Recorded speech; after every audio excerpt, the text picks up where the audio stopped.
Au début des années 70, le monde était saisi par la crainte d'un problème de surpopulation. À l'époque, les démographes examinaient les données du baby-boom de l'après-guerre et projetaient une explosion de la population qu'ils jugeaient insoutenable.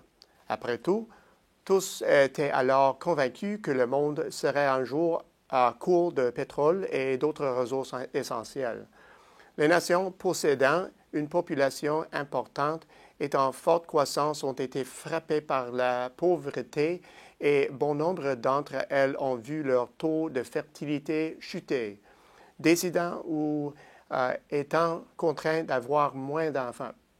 Aujourd'hui, toutes les économies du monde doivent composer avec le glissement de la population et le manque de la main-d'œuvre nécessaire pour alimenter la reprise. Cette situation présente-t-elle des difficultés? Au cours de l'histoire moderne, les excédents de main-d'œuvre ont constitué l'une des principales sources de relance de la croissance économique. En raison de l'utilisation de méthodes scientifiques et de la mécanisation, les ouvriers ont quitté les entreprises agricoles et artisanales pour travailler dans les usines qui ont été le fer de lance de la révolution industrielle. La main-d'œuvre vaste et inutilisée de la Chine, soit quelques 300 millions de travailleurs, a été le grand moteur du dernier cycle de croissance mondiale, dont la durée a été exceptionnellement longue. Le tableau est différent aujourd'hui. Les principales économies doivent toutes composer avec une main-d'œuvre dont la croissance diminue ou encore qui décline. La Chine commence à ressentir les effets de la politique de l'enfant unique. À preuve, la pénurie de main-d'œuvre entraîne des gains annuels surprenants au chapitre des salaires dans les villes côtières, incitant les entreprises à délocaliser leur production. Certains voient dans cette évolution la fin de la croissance observée durant les années 90 et les années d'activité débridée. Ont-ils raison de l'affirmer? À peine. En effet, malgré le vieillissement rapide de sa population, l'Europe pouvait alors tirer parti de la croissance mondiale. Au Japon, au début des années 90, la croissance démographique s'est essoufflée et a miné la croissance du pays du soleil levant qui s'est toutefois mise à investir massivement à l'étranger, contribuant ainsi à stimuler la croissance mondiale. Ces économies semblaient ménager leur propre main-d'œuvre en confiant à une main-d'œuvre à l'extérieur du pays les activités à forte intensité de main-d'œuvre et en plaçant leurs travailleurs de moins en moins nombreux aux échelons supérieurs de la chaîne de valeur. Si cette tendance se maintient, elle nécessitera de faire appel à une main-d'œuvre abondante se trouvant à l'étranger. Or, la Chine n'est pas la candidate désignée d'il y a 2 décennies et de nombreux analystes craignent des perspectives plus négatives non seulement en Chine, mais aussi dans les autres économies du globe. Ces craintes se fondent sur la conviction que le monde a épuisé sa dernière source abondante, productive, efficace et accessible de main-d'œuvre.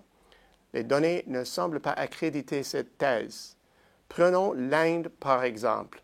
Sa population rivalise avec celle de la Chine, mais sa croissance se poursuivra pendant un bon moment.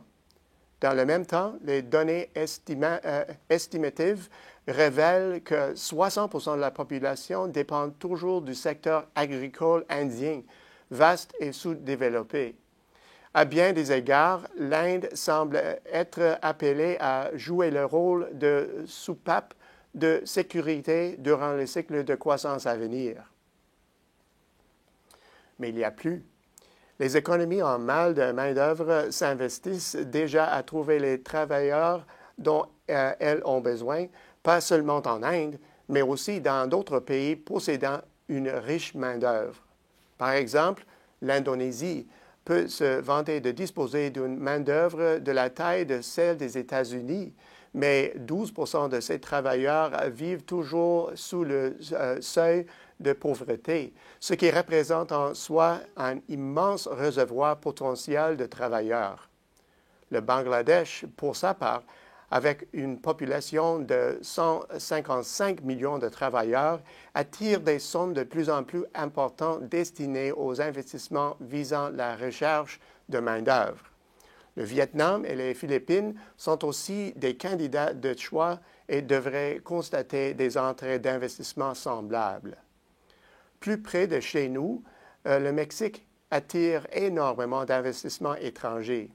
Bon nombre de ces pays, très en vue, arbitrent en fait des industries à plus forte valeur ajoutée, mais le Mexique présente une solide capacité à attirer davantage l'investissement dans des secteurs à forte intensité de main-d'œuvre.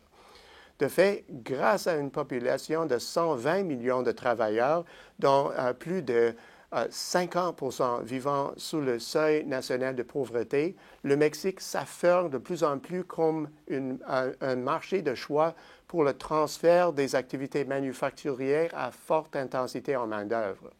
D'ailleurs, les réformes engagées par le pays viendront sans doute accentuer la probabilité que ce mouvement s'intensifie.